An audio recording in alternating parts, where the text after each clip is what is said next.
ನಮಸ್ಕಾರ, ಇದು ಮಧುಶ್ರೀ ರಿಫ್ಲೆಕ್ಷನ್ ಪ್ರಸ್ತುತಿ. ನಾನಿಮ್ಮ ಮಹೇಶ್. ಆತ್ಮೀಯರೇ, ಈ ಮಳೆಗಾಲದ ಸೀಸನ್ನಲ್ಲಿ ನಾನಾ ರೀತಿಯ ಕಾಯಿಲೆಗಳು ಮನುಷ್ಯನಿಗೆ ಎದುರಾಗುತ್ತವೆ. ಕಾರಣಗಳು ಹಲವು ಇರಬಹುದು. ಇದಕ್ಕೆ ಔಷಧಿ ಸೇವನೆಯೊಂದೇ ಮಾರ್ಗವಲ್ಲ, ಕೆಲವು ಮುನ್ನೆಚ್ಚರಿಕೆ ಕ್ರಮಗಳು ಕೂಡ ಅಷ್ಟೇ ಪ್ರಮುಖವಾಗಿರುತ್ತವೆ. ಈ ಡೆಂಗ್ಯೂ ಬರಲಿಕ್ಕೆ ಕಾರಣವೇನು, ಡೆಂಗ್ಯೂ ಬಂದ ಮೇಲೆ ಅದರ ಲಕ್ಷಣಗಳೇನಿರುತ್ತವೆ, ಡೆಂಗ್ಯೂ ಬರದಂತೆ ವಹಿಸಬೇಕಾದ ಮುನ್ನೆಚ್ಚರಿಕೆ ಕ್ರಮಗಳೇನು ಎಂಬ ಇತ್ಯಾದಿ ವಿಷಯಗಳ ಕಂಪ್ಲೀಟ್ ಡೀಟೇಲ್ಸ್ ಇಲ್ಲಿದೆ ನೋಡಿ. ಡೆಂಗ್ಯೂ ಎಂಬುದು ವೈರಸ್ ಸೋಂಕಿತ ಈಡಿಸ್ ಸೊಳ್ಳೆಯ ಕಡಿತದಿಂದ ಹರಡುವ ಜ್ವರದಂತಹ ಒಂದು ಕಾಯಿಲೆಯಾಗಿದೆ. ಸಾಮಾನ್ಯವಾಗಿ ಈ ಈಡಿಸ್ ಸೊಳ್ಳೆಗಳು ನಿಂತ ನೀರಿನಲ್ಲಿ ಹುಟ್ಟಿಕೊಳ್ಳುತ್ತವೆ. ಅಂದರೆ ಬಹುದಿನಗಳ ಕಾಲ ಒಂದೇ ಕಡೆ ನಿಂತ ನೀರು, ಅದು ಸ್ವಲ್ಪ ನೀರಾದರೂ ಕೂಡ ಅದರಲ್ಲಿ ಈಡಿಸ್ ಸೊಳ್ಳೆಗಳು ಹುಟ್ಟಿಕೊಳ್ಳುತ್ತವೆ.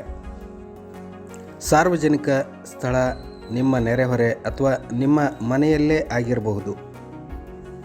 ಈ ಈಡಿಸ್ ಸೊಳ್ಳೆಯ ಸಂತಾನ ಬೆಳೆಯಬಾರದೆಂದರೆ ಸಾರ್ವಜನಿಕ ನೀರು ಸಂಗ್ರಹಣಾ ಸ್ಥಳಗಳಾಗಿರಲಿ, ನೆರೆಹೊರೆಗಳಾಗಿರಲಿ ಅಥವಾ ಮನೆಗಳಲ್ಲಿ ಹೆಚ್ಚು ದಿನ ನೀರು ಸಂಗ್ರಹಿಸುವ ಸ್ಥಳವನ್ನು ಪ್ರತಿದಿನ ಸ್ವಚ್ಛಗೊಳಿಸುವ ಜವಾಬ್ದಾರಿ ನಮ್ಮದಾಗಿದೆ.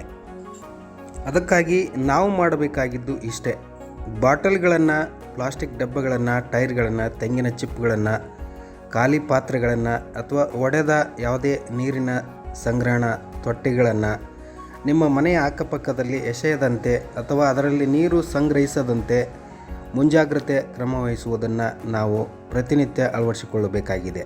ಈ ಜೀಕಾ ಅಥವಾ ಡೆಂಗ್ಯೂನಿಂದ ನಾವು ಬಚಾವಾಗಲು ನಿರ್ಜಲೀಕರಣ ಉಂಟಾಗದಂತೆ ಸಾಕಷ್ಟು ದ್ರವಾಹಾರ ಸೇವಿಸಿ, ಆಗಾಗ ನೀರು, ORS, ಜ್ಯೂಸ್ನಂತಹ ದ್ರವಾಹಾರ ಸೇವಿಸಿ, ಜ್ವರದ ಸಂದರ್ಭದಲ್ಲಿ ವೈದ್ಯರ ನಿರ್ದೇಶನದಂತೆ ಪ್ಯಾರಾಸೆಟಮಾಲ್ ಮಾತ್ರೆಗಳನ್ನು ತೆಗೆದುಕೊಳ್ಳಿ. ಸ್ನೇಹಿತರೆ, ನಿರ್ಲಕ್ಷ್ಯತೆ ಬೇಡ, ಜಾಗೃತಿ ಅವಶ್ಯಕವಾಗಿದೆ. ನಾವು ಎಷ್ಟೇ ಮುಂಜಾಗ್ರತೆ ವಹಿಸಿದರೂ ಕೂಡ ಕೆಲವೊಂದು ಬಾರಿ ರೋಗ ಉಲ್ಬಣಗೊಂಡಾಗ ವೈದ್ಯರನ್ನು ಸಂಪರ್ಕಿಸಲೇಬೇಕು. ಏಕೆಂದರೆ ವೈದ್ಯೋ ನಾರಾಯಣ ಹರಿ ಎಂದು ಹೇಳಲಾಗುತ್ತದೆ. ಸ್ನೇಹಿತರೆ, ಈ ವಿಡಿಯೋದಲ್ಲಿನ ಮಾಹಿತಿ ನಿಮಗೆ ಇಷ್ಟವಾಗಿದ್ದರೆ ದಯವಿಟ್ಟು ಮಧುಶ್ರೀ ರಿಫ್ಲೆಕ್ಷನ್ ಸಬ್ಸ್ಕ್ರೈಬ್ ಮಾಡಿಕೊಳ್ಳಿ, ಲೈಕ್ ಮಾಡಿ, ಶೇರ್ ಮಾಡಿ. ಆಲಿಸಿದ್ದಕ್ಕಾಗಿ ಧನ್ಯವಾದಗಳೊಂದಿಗೆ ನಿಮ್ಮ ಮಹೇಶ್.